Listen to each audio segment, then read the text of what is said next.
So the widely held belief was disproven na pagka mayroong sakit, therefore may kasalanan. O pag nagkaroon ng kasalanan, therefore magkakaroon ng sakit. The widely held spiritual and natural law was challenged. Na pagka mayroong spiritually wrong with a person, magkakaroon siya ng naturally wrong condition. The very terrible condition was no one's fault, sabi ng Panginoon. At lalong nahiwaga, sabi niya, it was for God's exhibit. It was the man's condition, and the man's condition was to serve a divine purpose. Sabi, walang may kasalanan kaya siya ganyan. Niloob ng Diyos na magkaganyan siya para sa isang malaking kapakinabangan ng iba. The man had been suffering, yet it was to be for God's purpose. It was for the benefit of many people. Hindi naman bago sa atin ang konsepto ng sacrifice. Ang anak nga ng Diyos na sacrifice, walang kasalanan, pero hindi lang nabulag, namatay, pinatay, sa napakasakit na paraan para sa ikabubuti ng marami. Sacrifice, the sacrificial lamb, the concept of sacrifice is deeply ingrained in Jewish and Christian doctrine. Ano po ang isang practical na leksyon para sa atin yan agad-agad? Don't always ascribe problems to sin. Hindi ko may sakit ang isang tao, may problema, nalugi, nasunugan, iisipin mo agad, siguro may kasalanan. Pwede mo isipin, baka naman talagang nagkataon lang, tulad ng sinasabi ni Solomon, sabi niya, nagkakataon. A time and a season for something. Kung minsan naman, pwede mong isipin, parang si Job. Kasi yung tatlong kaibigan ni Job, nung nagka-dilu-dilubyo ang buhay niya, matapos makidalamhati sa kanya ng ilang araw, sinabi na, aminin mo na may kasalanan ka, siguradong napakabigat ng kasalanan mo, kaya nagkaganyan. At lalong bumigat ang pakiramdam ni Job, dahil sa halip na ginhawa, ang kanyang makuha sa mga kaibigang nakiramay, pag-uusig ang kanyang tinamo. Baka mamaya may inuusig tayong very righteous person. So don't always blame people for their problems. May problema na nga, sisisihin mo pa. Don't always moralize. Hindi lahat ng bagay merong moral dimension. Meron pala, katulad nito, exceptional case. Although kadalasan meron na moral dimension, pero hindi lagi. At kung meron tayong hirap na nadarama, ano man ang katumbas nitong pagiging bulag mula pagkabata, find godly use for it. Find godly use for your weakness, for your illness, for your disability, and pray for deliverance. At kung ikaw si Job na dumadaan sa isang pagsubok, again, as exhibit of God's wisdom and God's dispensation, pray that it might finish soon, so that you can get on with your life after you have served a very divine purpose for God's agenda. At kahit mahirap maintindihan, magpasalamat tayo na tayo'y pinili at hinirang ng Diyos na maging kasangkapan para kahit malang maging exhibit A ng kanyang kaso o ng kanyang argument. John 9:6-7. Having said this, he spit on the ground, made some mud with the saliva, and put it on the man's eyes. Go, he told him, wash in the pool of Siloam. So the man went and washed and came home seeing. Walang drama yung presentation. A few sentences, ang daming nangyari. So, let's take a look at Jesus' method, instruments of healing. Because that man got healed that very moment. So dumura siya sa lupa. Pinaghalo ang kanyang laway at ang alikabok. Yaki, sabi ng iba. Pero may mangyayaring himala. Kung ikaw yung bulag, huwag kang payaki-yaki. Napaka-importante na mangyayari. Anong isang elemento na ginamit ng Panginoon sa himala?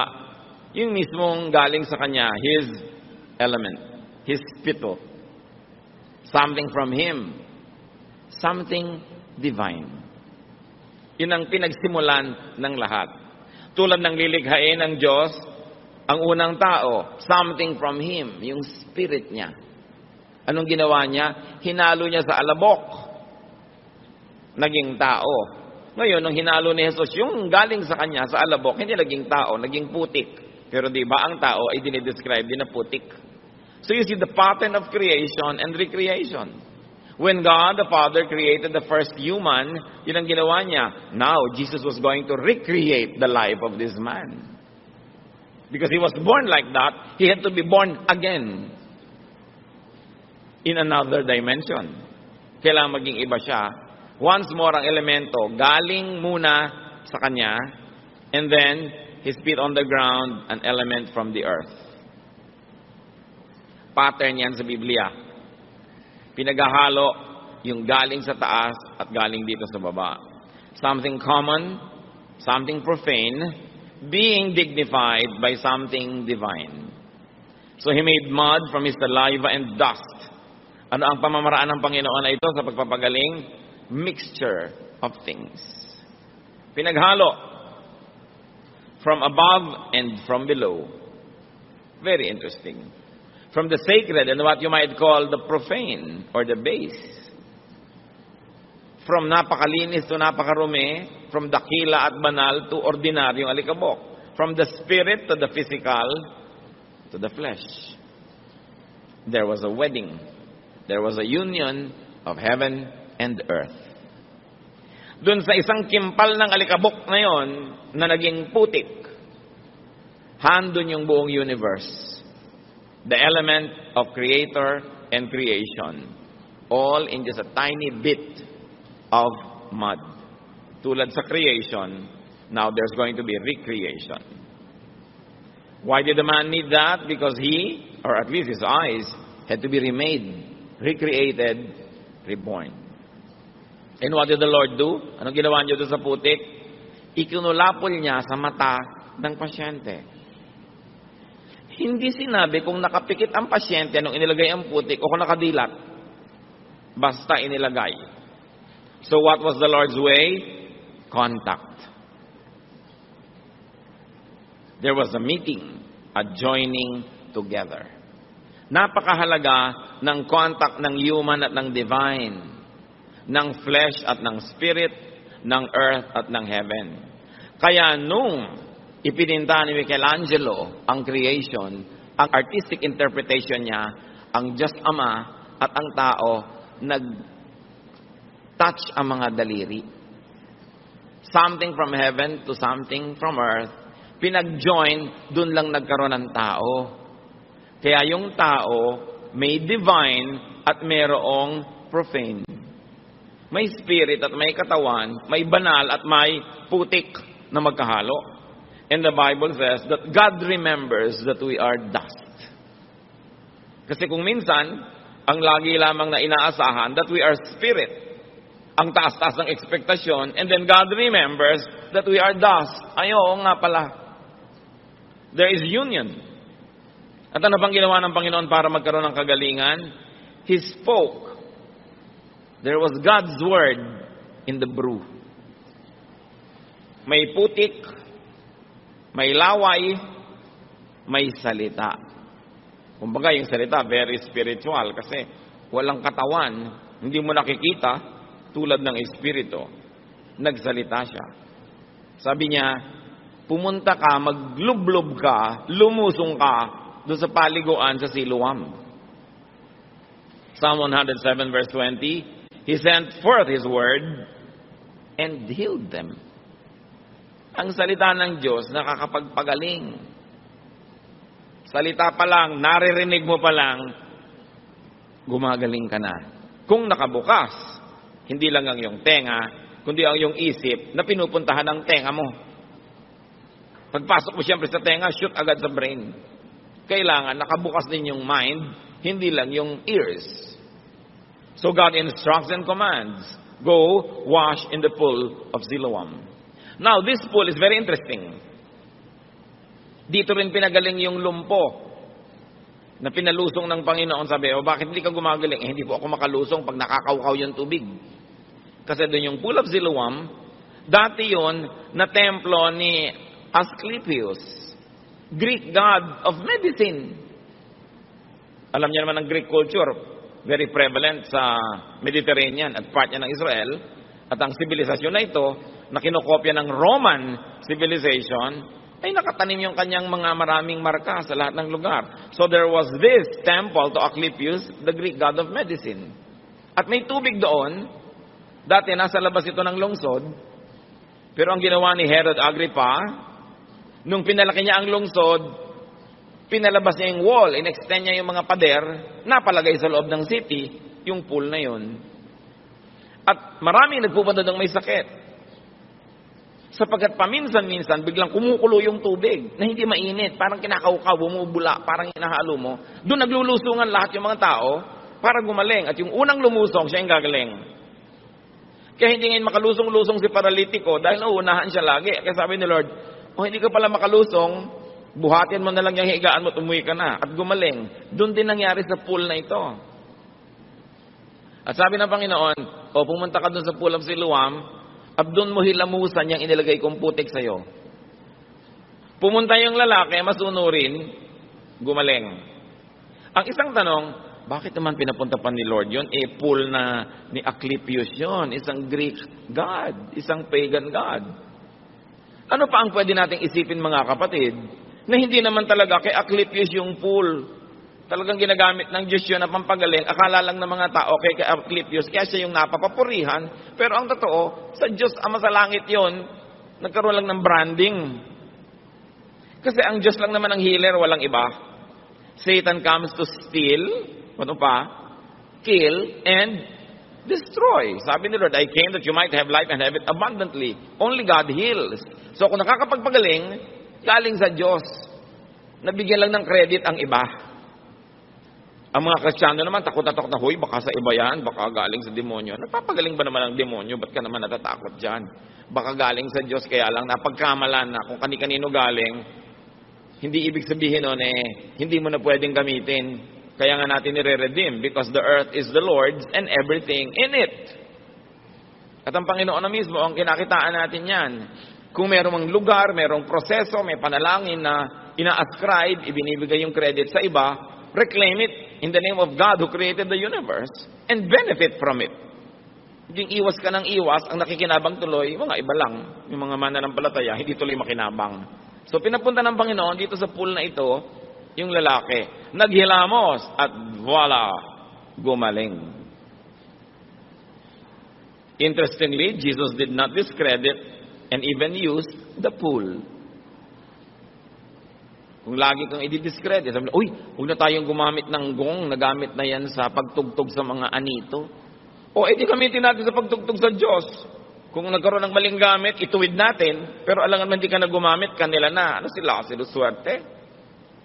Sabi natin, huwag na natin gamitin yung mga nagamit na ng mga tribu, nagamit na ng mga pagan, kasi kanila na yan. Pagka hindi mo ginamit ang anumang nahipo ng mga pagan, wala nang natira sa atin. Kaya yun ang konsepto ng cultural redemption. Inaangkin natin dahil alam natin sa Diyos yan, nakihiram lang yung iba, alam nga namang kanila na. So, be careful in judging miraculous situations. In judging what people might even consider as miraculous places or things. Be careful with religious branding. Walang brand ang Diyos. Siya ang brand. Kaya hindi mo sinabing, pagan place yan. Ito Christian place. Tapos tinatawag pa ng iba yung Israel, Holy Land. Walang ganon. Lahat ng hipuin ng Diyos, holy, in or outside of Israel. Lahat ng angkinin natin para sa Panginoon, atin, because the earth is the Lord's. And there is only one God, Creator. Ano pa ang pamamaraan ng Panginoon at instrumento ng himala?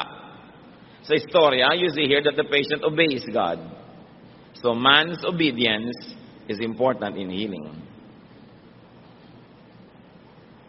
Sabi ng iba, nasa Diyos ang awa, nasa tao ang gawa. Totoo. Naawa si Jesus, pero pinagawa din yung tao. Una, hindi siya nagreklamo na nilagyan ng putik yung mukha niya at mata. Meron siyang ginawa. Nung sinabi sa kanyang lumublob ka doon sa pool, sumunod siya. Meron siyang ginawa. Hindi naman laging puro sa Diyos ang gawa, tapos sa tao ang nawa. Walang mangyayaring himala pag ganun. Kailangan meron kang part. You always do your part. Kayang-kaya tayong pagalingin ng Diyos, mag-isa niya, pero gano'n na lang ang pagpapahalaga niya sa atin, kahit hindi kailangan, isinasali tayo sa proseso. Kasi ang Diyos mahilig magsali, hindi magpuwera.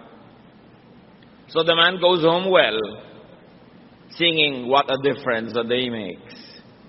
Biruin mo nga naman, sa araw na yun, wala siyang kamalay-malay. Maiiba ang buo niyang buhay. At pangalawa niyang kanta, "If You Could See Me Now." Kasi nakakakita na rin siya. Ang sarap nga namang kantahin yun. Ngayon, anong ina-expect natin? Matutuwa ang barangay? No. Nagkagulo. Una, nagkagulo dahil yung kilalang-kilala nilang nandun at namamalimos sa paanan at sa hagdanan ng templo, biglang nakakakita. Maganda sana ang kwento, pero nung dinala nila sa mga pare, kasi lahat ng himala dapat dinadala sa pare para i-confirm na, oo nga, may himala. Hindi ba ngayon din ginagawa yan sa Roman Church? Kailangan kung may himala, sabihin ng obispo, hindi himala, fake. Para i-confirm. Nung dinala ngayon si Bulag doon na nakakita na, sabi ng mga pare, teka.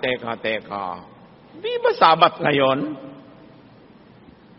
Bakit ka pinagaling ng Sabat? Naku, yung nagpagaling sa'yo, masama. Kasalanan yun, demonyo yun. Sabi, bakit naman magiging demonyo yun? Gumaling nga ako, nakakapagpagaling ba ang demonyo? Demonyo yun, hindi niya sinunod ng Sabat. Ang nakita ng mga pare, yung problema, hindi yung solusyon. They problematize the healing. Sabi, siguro fake to, hindi ito yung sinasabi ninyo na blind from birth. Meron ba namang nakakakita na blind from birth? Ipinatawag yung mga magulang para patotohanan na siya nga yung taong blind from birth. So, nagkagulo-gulo. Sinabi ng mga magulang, yan nga, pero hindi namin alam kung sino nagpagaling sa kanya. Kasi ayaw ng mga magulang na masisi, dahil nga nagkaroon na ng utos. Sino mga niwala na si Jesus ang Mesaya, itatakwil ng templo, itatakwil ng synagogue, kick out ka of the church. Kaya mga magulang ayaw mag-commit. Sabi niya, tanongin niyo, may edad na yan eh. Ngayon, tanong sila ng tanong, paulit-ulit, sabi nung nakakitang bulag, ba't pa paulit-ulit kayo ng tanong? Siguro gusto niyo rin maging disciple niya, no? Anong gusto niyong maging disciple? Nagalit lalo yung mga tao at ang ginawa, sinipa siya palabas sa fellowship. He was kicked out of the synagogue. Itinakwil yung gumaling. Saan kayo nakakita ng ganyang uri ng pag-iisip? Only religious people can be so twisted in their brains. Diba? Ang pinaka-twisted ng mga tao sa balat ng lupa, hindi mga kriminal, hindi mga prostitute, mga relihiyoso, mga panatiko na sobra na ang pagkakapilipit ng kanilang pananalig, wala nang tama kundi sila lang. Wala nang mabuti kundi sila lang at lahat demonyo na. Hindi na nakakakita ng mabuti, ang laging iniisip, technicality, yung mga batas ng relihiyon at mga tradisyon. Kaya napakahirap kasama sa buhay ang mga relihiyosong tao. Napakakikitid ng mga utak, ang liit ng mundo at lahat demonyo sa tingin. Huwag niyo kong kontrahin dahil yan ang nasa istorya. Kaya ang Panginoon, inilalabas niya yung mga tao mula sa pagkakabihag ng relihiyon. Kasi nabihag na.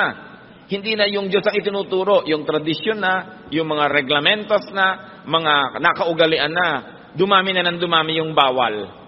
John 9:35-41. Jesus heard that they had thrown him out, and when he found him, he said, "Do you believe in the Son of Man?" "Who is he, sir?" the man asked. "Tell me so that I may believe in him," the man asked. Jesus said, "You have now seen him. In fact, he is the one speaking with you." Then the man said, "Lord, I believe," and he worshipped him.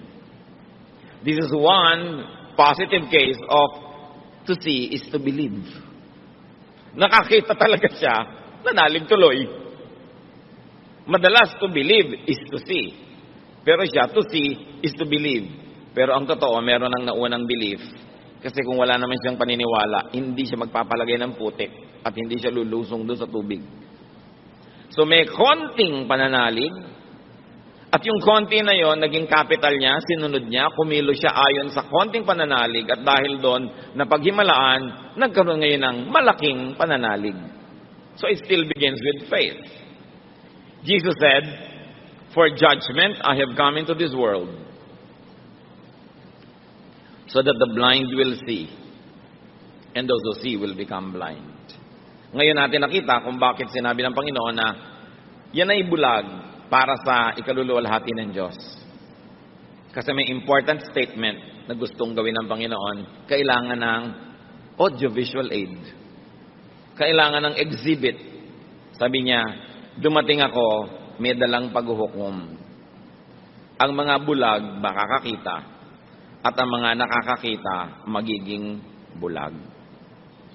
Sinong tinutukoy niya? Lahat ng mga spiritually blind pero willing to acknowledge their blindness, they will see. Pero yung mga akala nila spiritually magagaling sila, marurunong, maaalam, nakakakita, pero hindi nila kikilalanin si Jesus, sila ang magiging malinaw na bulag. Sabi niya, ang pagdating ko dito ay magbibigay ng mga reversals. Magkakapalit-palit ang mga sitwasyon. Ang bulag, tulad mo, makakakita. Not only physically, but also spiritually.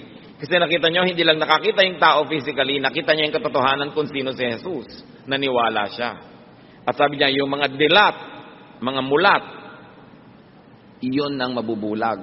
Kasi ang yabang-yabang nila, akala nila, alam na nila, hindi na sila willing magpaturo, ayaw na nila magbago ng isip. Maraming ganyan, mga spiritually blind. Kasi akala nila, they see. Binubuksan mo pala yung Bible. Huwag mo nang buksan yan, Ayoko. Hindi na ako magpapalit ng paniniwala. Ayoko na. Nakasara. Kasi akala nila, alam na nila. Yun ang tinutukoy ni Jesus. Yun ang makikita niyong bulag talaga. So the exhibit was clear. The message was crystal clear.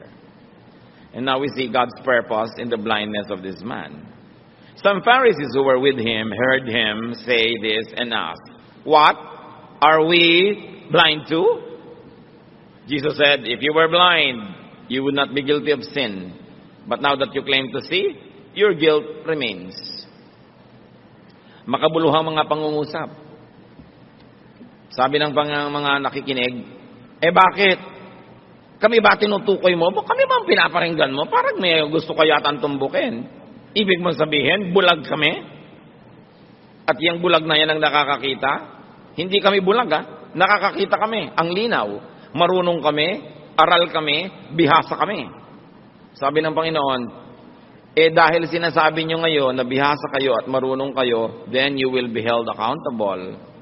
You will be held liable to judgment.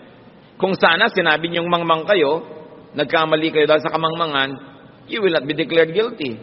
Pero sinasabi nyong marurunong kayo, pangatawanan nyo yan. Malaki ang ibabayad nyo kasi nakakaroon kayo ng willful disobedience. Kahit sa court of law, syempre, iba naman yung homicide, iba yung murder. Iba yung inisip mo 3 weeks ago, napapatayin mo yung tao, at iba yung nagulat ka, bigla mo siyang tinusok ng thumbtacks na matay. Diba? So, iba yung murder, iba yung homicide. Iba ang pataw na parusa. Ngayon, iba yung spiritually, mangmang ka kasi, kaya kung ano na pinagagagawa mo, at inaamin mo namang mangmang ka, kesa yung ang runong-runong mo, ayaw mo nang makinig, you will be held accountable for everything. This is a case where ignorance is really an excuse. No? And this is where a case where knowledge means condemnation. So what else is the method and element of the Lord? So, nagkita, muli sila. Style ng Panginoon yun papagalingin ka, tapos mawawala siya. At paglubos mo nang naunawa yung kahulugan ng pagpapagaling mo, magpapakita siya uli sa'yo. He gives you time to process what happened to you. So Jesus revealed Himself more to the healed patient. Nakita muli sila. And what is God's style here? The Lord's style? More and progressive revelation. Hindi naman nagpapakilala ang Diyos sa isang iglap. Ting! Tapos kilala mo na buong buo. Dahan-dahan. Pero ang susunod na level ng pagpapakilala niya, depende sa level ng kahandaan mo na maunawa yung mas mataas na katuruan.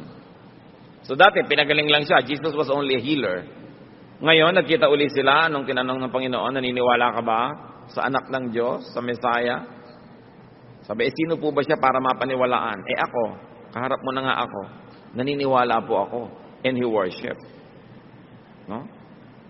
Ngayon, nagpakita si Jesus. Dati, nagpadinig lang. Faith comes from hearing. Yung bulag, nadinig niya, ang utos ni Jesus, sumunod siya, at dahil doon nakakita siya. Nakinig muna bago mamulat. Sumunod muna sa nadinig, bago lubos na nakita si Jesus.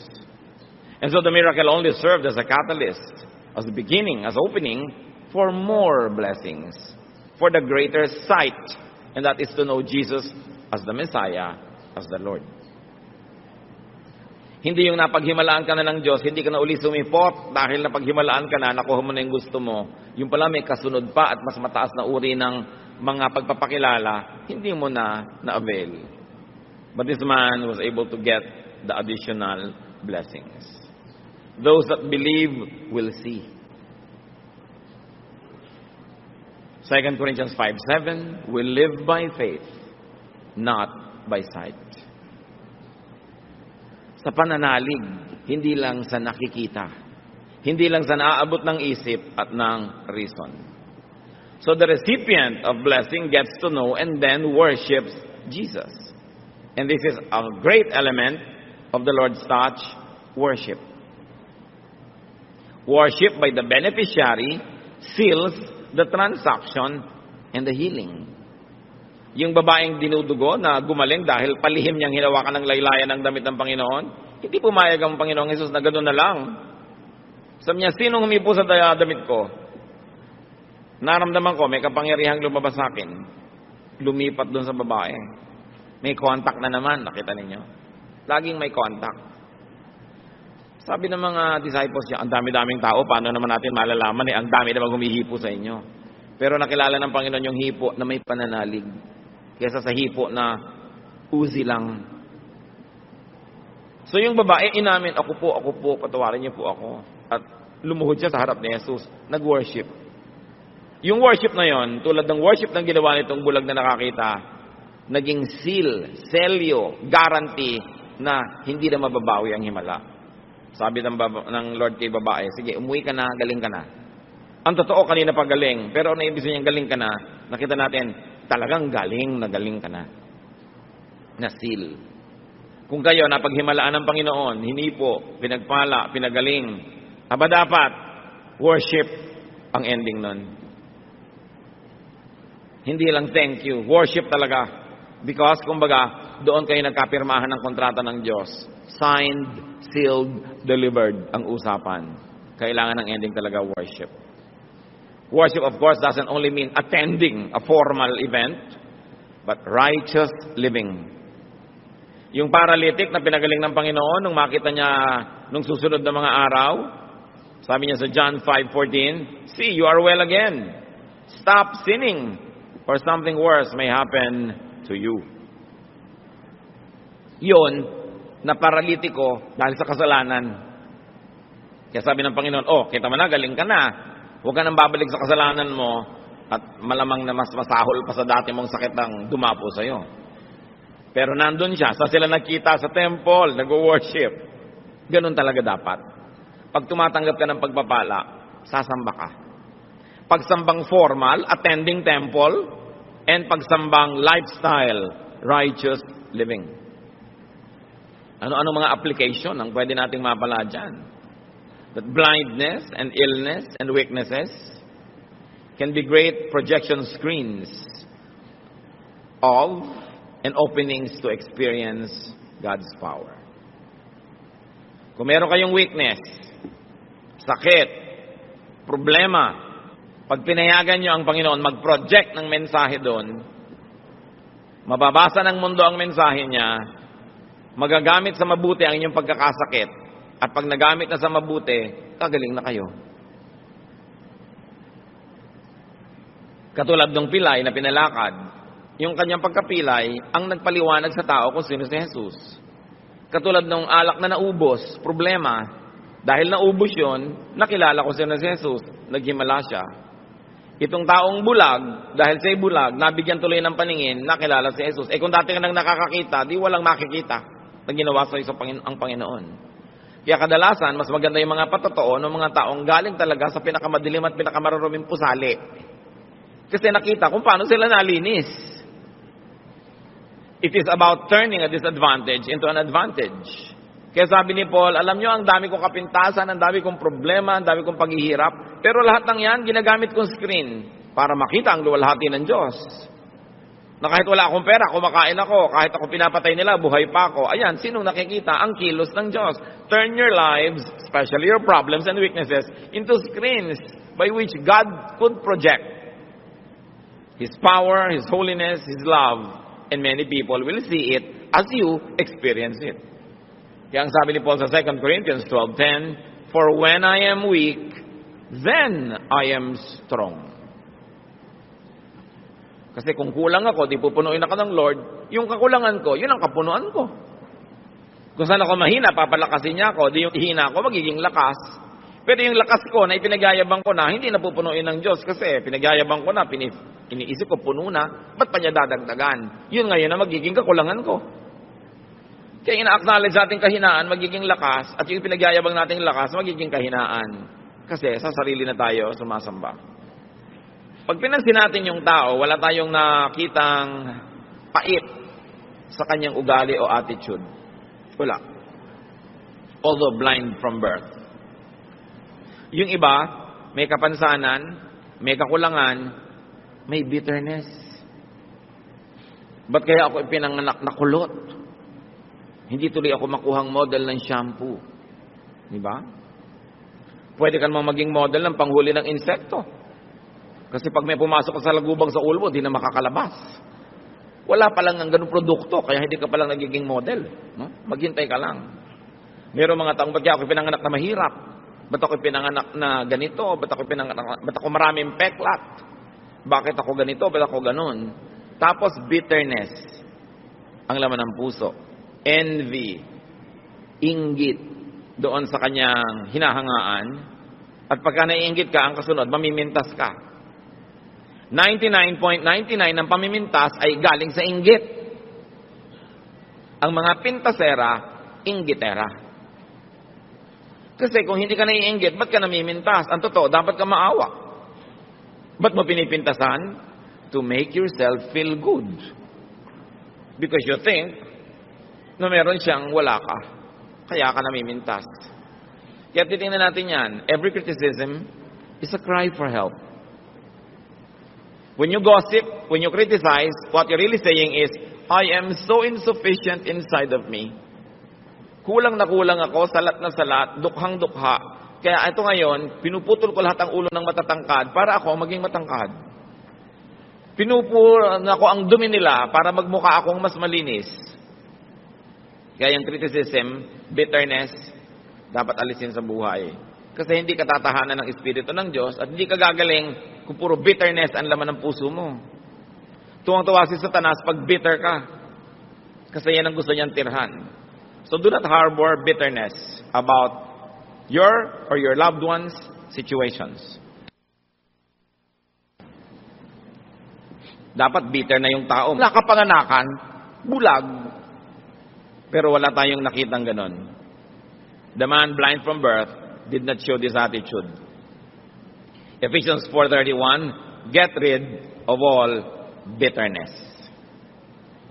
Maganda na gusto niyo magtanggal ng peklat, gusto niyo mag-ayos ng buhok, gusto niyo tanggalin ng mga kung ano-anong may kikekwek sa inyong paa. Pero unahin natin, tanggalin muna natin ang bitterness sa ating puso. Mabigat dalhin at lahat ng blessing na dumadating sa inyo tumatalbog kasi para kayong merong shield rejecting God's blessings, and that could be bitterness. Dapat yan bunutin. Because bitterness contradicts God's blessings. Now, as we have seen, healing can come about when divine elements, like Jesus' saliva, divine power, like God's Word and God's Spirit, mixed with earthly instruments, like the dust. Or, call it medicine, or call it technique. Pag yung galing sa Diyos,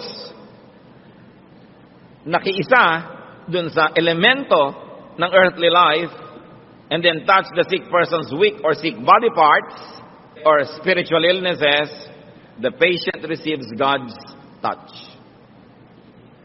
The patient hears and obeys God's prescriptions and commands. Nagkakaroon ng healing pag yung power ng Diyos ay nakakapartner ng ating kahinaan. Pagka yung kanyang pag-ibig nakakapartner ng ating pangangailangan.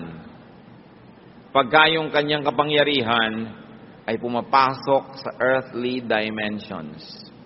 The saliva of Jesus mixing with dust. The Spirit of God mixing with dust. The Word of God getting into our brains, which is matter, and spirit. Kasi ang layo ng nararating yan, beyond the skull, nagkakaroon ng himala. Think about that. Paano isisilang sa inyong physical world yung spiritual power of God? Tulad ng paano isinilang si Jesus sa physical world, samantalang siya ay galing sa kabila at siya ay espiritu ng anak ng Diyos. Kailangang isilang sa inyong buhay yung hindi nakikita, hindi nahihipo na kapangyarihan ng Diyos. We've got to allow the invisible power of God to be incarnate in our lives. Paano nyo gagawin yon? Isipin nyo at ipanalangin. Personal yan na pagsisikap. Ngayon may tanong. Bakit daw ang daming naboborn again, nagba-Bible study, lumalapit sa Diyos, kasi lang may problema? Sabi pa nga ng iba, yung religion naman, saklay lang yan, crutch lang yan, ng mga may kapansanan, ng mga may pangangailangan, ng mga mahihina, ng mga walang pag-asa. Salamat! May napupuntahan yung mahihina, yung mga walang pag-asa, at yung may pangangailangan. Kasi kadalasan mga kapatid, di ba pinag-usapan natin yung contact point? Yung lugar at panahon na ang Diyos at ang tao ay nagkakadikit, kadalasan, nabibigyan lang natin ng puwang na dumikit sa atin dun sa lugar at oras ng ating pangangailangan. Bigla kang nawala ng brake habang nagdadrive ka sa Cannon Road, bigla kang nagdasal. Nagka-contact point. Pero kung wala kang problema, siguro, kanta ka lang ng kanta, tugtog ka ng tugtog, pero wala kang dasal. Biglang nagkasakit ang nanay mo ng malubhang sakit. Eto ka ngayon, pray ng pray. Text pa ng text sa iba, ipag-pray yung nanay ko. Nagkaroon ng opening. Kasi maraming tao, mga kapatid, kung hindi pa malugi sa negosyo, masunugan, manganib ang buhay, magkasakit, maghirap, iwan ng nobyo, hindi maaalala ang Diyos. Hindi magbubukas sa Diyos, wala tuloy contact point.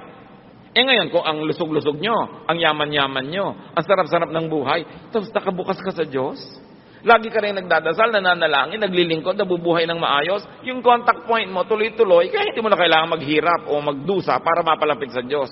Pero higit maraming tao, naalala ang Diyos dahil humina o nangailangan. Contact point. Ang contact point ng mama na to, yung blindness. Yung iba, yung paralysis. Yung iba, yung gutom na gutom, pinakain ni Lord, nagkaroon ng contact point. Kayo mga kapatid, anong contact point niyo sa Diyos? Kailan kayo nagiging very godly? Pag marami kayong pera o pag wala? Kasi pag nagiging godly kayo, pag wala kayong pera, dadalasan ng Diyos na wala kayong pera. Diba?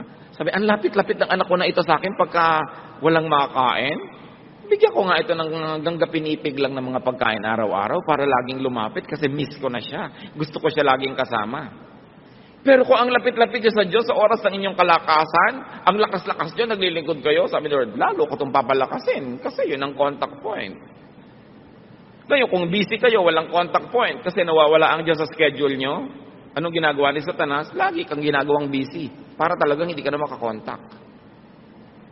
Pero kung busy ka na, iaagaw mo ang Panginoon, sabi ni Lord, I will always bless yung business niya, magiging fruitful. Kasi hindi naman ako napupwera sa agenda niya kahit busy siya. Kung ang dami-dami mong pera, laging kasama ang Diyos sa plano, sa budget, kasama, malalong dadamihan ni Lord. Sabi niya, hindi siya nabubulag ng pera, hindi na ilalayo sa akin, inilalapit pa nga, damihan ko nga. Alam niyo, kung gusto tayong pagpalain ng Diyos, wala namang makakapigil. Kung ayaw kayong pagpalain, wala ring makakapilit. Kasi Diyos siya. Kaya yung iba na ipinipinta sila, simba naman kayo ng simba kasi lang weak ang karakter nyo. Yun yung blind, na ina-accept ang blindness niya, yun ang makakakita. Pero yung ayaw sabihin, hindi ako weak, hindi ko kailangan yan, yun ang mananatiling blind. As we have seen very clearly in the story. No? Because of their weakness, when people surrender their weakness to God, that becomes the contact point. Huwag na nating antayin lagi tayong maging weak para kumontak. Pero kung weak na, we know that we have hope. Kaya inaawit-awit natin, God is here. Let the weak say, I am strong. Let the sick say, I am well. Because God is here. Pero meron bang contact point? Meron bang opening? Kadalasan, ang nagiging opening, halimbawa, umattend ka na isang Bible study, may nadinig ka isang kanta o may nadinig kang mensahe, pumasok talaga sa isip mo, hindi lang sa tenga, nagka-contact point. Kaya mahalaga, nagba-Bible study, nakikinig, because faith comes from hearing. Now, healing should reveal Jesus and should reveal God the Father. Healing should let the recipient know God more. Healing should lead to worship. What would be your loved one's illness? May mahal ba tayo sa buhay na mayroong physical, mental, emotional, or spiritual illness? Kung tayo ba meron? Huwag niyong hayaan yon na ipanghina ng loob niyo. Turn it into a blessing. Turn it into an empty screen ready to project God's light. Meron ba tayong mga kabiguan? Huwag niyong sobrang ikalungkot. Use it as a contact point with God. Surrender your sorrows, your failures, your weaknesses to God. At tulad nung daliri ng Diyos Ama, artistically represented in this painting by Michelangelo, to match, humipo, dumikit sa dulo ng daliri ni Adan at nagkaroon ng power exchange. Lumipat kay Adan, lumipat sa tao ang Espiritu ng Diyos. Let the Spirit of God mix with and empower any appropriate, available, and useful instrument to touch you. Tulad noon, putik. Kung maselan yung bulag, ayoko niyan, putik. Wala bang baking soda? Di ba? Baking soda na lang para medyo acceptable. Bakit naman putik? Sa'yo nang pinili ng Diyos para ka i-bless eh. Ngayon, kung pinipili ng Diyos na i-bless, isang dating maruming tao na ngayon ay nagpapatotoo sa iyo at gusto kang dalhin sa Panginoon, nung sabihin, hoy, tingnan mo nga ang record mo bago ka magsalita sa akin. Hindi ka mabe-bless. Minsan gusto kang i-bless ng Panginoon sa isang pastor na walang pustiso. Hirap na hirap mag-pronounce lahat ng PF. Kasi walang ngipin. Ayoko makinig dyan. Tumatalsik ang laway, etc., etc. Kung doon kayo be-bless, ang selan-selan mo. Merong mga taong ayoko sa pastor na yan, hindi ko gusto ang hairstyle niya, hindi ko gusto ang blah blah blah. Sino ba naman ang taong may gusto doon sa putik? Kung yung ba ang gagamitin ng Panginoon, i-welcome nyo at siguradong magiging blessing. Marami tayong tinatanggihan dahil sa ating mga kaartehan. Maybe a teaching or a teacher. Kung minsan ayaw mo ng teaching, wala ka namang makikitang teacher sa mundo na 100% na ituturo, gusto mong marinig eh. Ang tatanong mo lang sa sarili mo, pag nadidig ko ba ito, nagbabago ba yung buhay ko? Do I become a better person? Do I become godlier? At kung yun ang nagiging effect, general effect, hindi ko napapansin yung mga maliliit na effect that bothers me. Wala namang 100% nagkakasundo. Minsan ayaw mo nung teacher, ayaw mo nung teaching, ayaw mo nung situation. Meron pang ayoko mag-host ng Bible study sa bahay kasi matagal na silang nakaalis, naglilinis pa ako. Pero alam niyo kung sino talaga nabe-bless yung host kasi hindi siya pwedeng umabsent. Kung minsan kailangan inoobliga mo sarili mo kasi kung binibigyan mo yung sarili mo ng ang daming leeway, ang daming kaluwagan, ginagamit mo yung luwag para lumayo, nawawala yung contact point. Yung mga dapat yung laging late sa church, ibigay yung susi, ikaw magbukas. Para talagang bumangon ng maaga. Maraming beses mga kapatid, dapat natin pilitin ang sarili natin para magka-contact point. Kasi kung likas lang ang susundin natin sa sarili natin, puro palayo sa Diyos, puro layaw at katamaran ang gugustuhin natin. God is looking for contact points. Humahanap siya ng dadapuan. Kung airplane ng Diyos, eto, naghihintay na mag-landing sa'yo, meron ka bang airport? Meron ka bang airstrip para landingan ng Diyos? O pagod na kaiikot, walang malandingan, tapos ang daming helipad para kay Satan. Kasi si Satan then prowls around looking for someone to devour. Hanap niya ng landing point. Saan kaya ang contact point ko? Ang taong ito, pag gutom, mainit ang ulo. Gugutumin ko nga. May contact point si Satanas. Ang taong ito, pagka mataas ang sugar, ganito ang mangyayari sa kanya. So, huwag mong pataasin para huwag magkaroon ng contact point si Satan. Diba? Ang lalaking ito, pagka nakakakita ng nakaminiscar, talagang nauulol. O di, huwag kang tumingin para hindi ka maulol kasi contact point. Pero contact point ng temptation. Tatandaan natin, ang Diyos at si Satanas, parehong naghahanap ng malalandingan. Tingnan mong sarili mo kung kanino ka hospitable. Sa mga lifestyle, sa ginagawa natin, sinong gusto natin maglanding? Madaliin malaman. Ingatan. Linisin natin mga sarili para tayo daluyan ng pagpapala ng Diyos. Tulad nung taong nakakita, dahil sa patotoo niya, marami siyang madadala sa Panginoon. 2 Timothy 2:21, if a man cleanses himself, he will be an instrument for noble purposes. Made holy, useful to the master, and prepared to do any good work. Now, kahit tayo marumi, nagagamit tayo ng Diyos kung gusto niya tayong gamitin. Kaya mga ibang worker, nalilibang, sabi meron naman akong kasalanan, pero effective pa rin akong singer eh. Kahit may kasalanan ako, effective pa rin akong dancer. Effective pa rin akong teacher o preacher. Akala nila ngayon, pwede nang pagsamahin yung dalawa. Up to a point, pinapayagan ng Diyos, kung gusto niyang payagan, at kung gusto kanyang gamitin. Pero itong tanong, mga kapatid, kung sa ating mga karumihan, nagagamit tayo ng Panginoon, ano pa kayang paggamit ang gagawin niya sa ating kalinisan? Kung pinagtsatsagaan ka ng Diyos na gamitin sa ating mga kapintasan, ano pa kaya kung isa-isa nating inaalis yan at nagiging katangian, hindi lalo ang magiging paggamit sa atin ng Diyos. So huwag kayong makontentong ginagamit na lang kayo kung pwede namang mas magamit pa at mas makapagbigay pa tayo ng luwalhati. Napakahalaga. Hear God's Word and complete the process of healing by having contact with God's instruments, by hearing God's Word, and obeying God's prescription. Hindi sapat na nilagyan ng putik yung mata niya. Nagsalita si Lord, nakinig siya, may inutos si Lord, lumubog ka sa pool, ginawa niya. Naririnig niyo ang salita ng Diyos. May contact point tayo sa salita ng Diyos. Anong inuutos sa inyo individually at sa akin? Pag ginawa pa lang natin yon, doon nakukumpleto yung cycle. Makinig sa salita ng Diyos. Yung salita man ay pangako, utos, itinutuwid tayo, palo, o comfort, lahat yon dapat pakinggan. Psalm 119 verse 28, my soul is weary with sorrow, strengthen me according to your word. Ang linaw. At sabi sa Psalm 119:67, before I was afflicted, I went astray, but now I obey your word.